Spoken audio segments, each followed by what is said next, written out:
یو حدیث کی دیسی راځي د حدیث ته غوږ کړي دي کې هم دقه خبره ده خو صحیح حدیث دی پیغمبر صلی الله علیه وسلم خواله یو کس راغی وی ای الناس خیر اې د الله پیغمبر په دې خلکو کې غوره انسان کم یو دی غوره ژوند والا څوک دی دا خبره هم زموږ دا ده چې د چا ښایسته ژوند د چا دی پیغمبر صلی الله علیه وسلم ورته من طال عمره وحسن عمله د چا چې عمر اوږدي او عملي ښایسته وي فأي الناس شر وی په خلکو کې بدترین انسان کم یو دی پیغمبر صلی الله علیه وسلم ورته من طال عمره وساء عمله د چا چې عمر اوږدي او بد عمله وي دا ډېر بدترین انسان دی ځکه چې هغه ژوند نه خدای فایده نه لري د ګناهونو بوج پې ښه ډېرېږي د ګناهونو بوج ښه ډېرېږي لکه یو سړی د لمونځ اودس نه کوي بېدینه دی ستا څه خیال دی چې سبا ورځ ده ته میلاو شي او دی په دغه حال وي دا د ده لپاره فایدهمنه پرونۍ ورځو پورې په ده باندې د ګناهونو بوج څومره پروت و سبانۍ ورسره بله ورځ که او بیا ورسره بله که او بیا ورسره بله که او داسې زه دا حساب کوه دا د لپاره څه خیر خو نه دی دا خو شر او شر دی د ګناهونو پیټ یې په ده باندې ډېرېږي ګوره شریعت موږ دې نه منع کړي چې د مرګ ارمان به نه کې صحیح بخاری کی دا حدیث تے پیغمبر صلی اللہ علیہ وسلم لا یتمنین احدکم الموت پتاسو کی دی سوک دا مرگ ارمان نکی اما محسنا فلعله ان یزداد خیرا کدی دینداری نولی دا مرگ ارمان کے جن بدی اگدی او خیر بدی دیر شی نیکیانی بدی دیری شی وإما مسيئا كجنانجاري نديتم دمر جرمان نكيولي فلعله أن يستعتب توبه بس توبه موقبه وتميلاو شيكا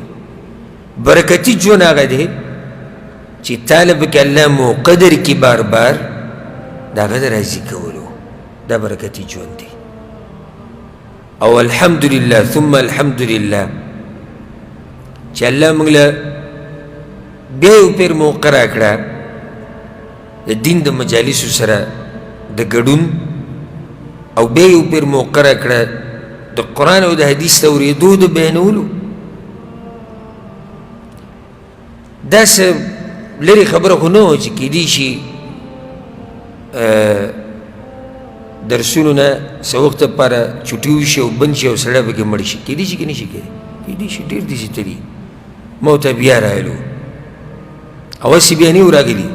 رالو سر روغ صحت رالو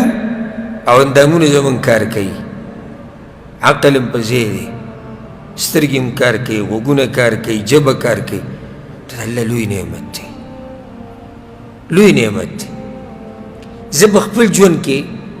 باز خبری راخکار کول خنی خواسی چی ملگرو کی شوق پیدایشی زد وس پوری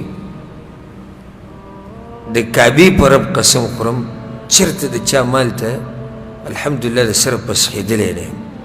نه مې د دې سره کار شته چې چا سره مرسډیز دی او چا سره لینډ کروزر دی نه مې د دې سره کار چې د چا کور غټ دی او د چا کور وړوکی دی نه مې د دې سره کار چې سپینې جامې اچولي که تورې اچولي نه مې د دې سره کار دی چې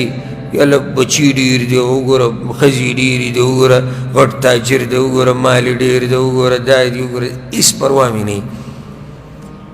خو دې خبرې سره مې غټه پروایي چې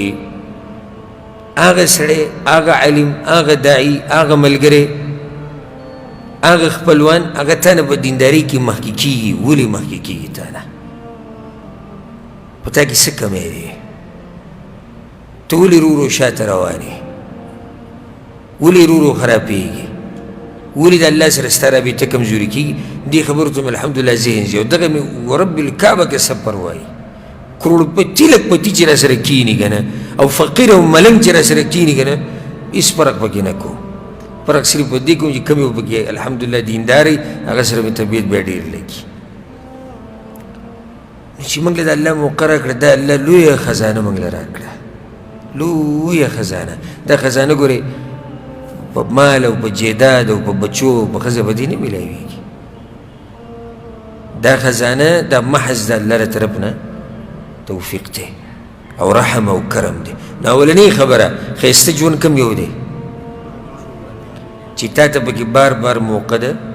عباداتو میلاو شي او د دیندارۍ میلاو شي.